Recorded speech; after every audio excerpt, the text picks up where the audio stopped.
Көз тию ақиқат.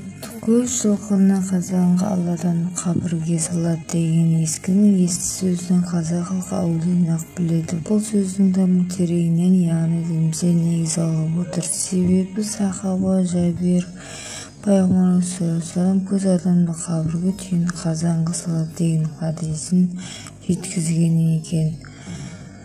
Ислам ғұламалары көз тию ол бір нәрсеге адам таңданумен жүзеге асады. Егер адам қалқан қорғансыз болса, көз міндетті түрде өз зиянын тигізеді. Ал егер 5 уақыт намаз түгел құлшылығы бүтін адам болса, ондай адамға улы оқтың зиянын тигізу екі талай.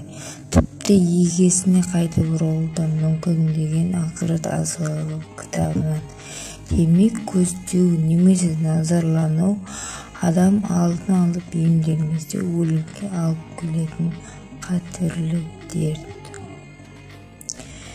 Каналыма тіркеліп, комментарийге өз пікірлеріңізді қалдырыңыздар.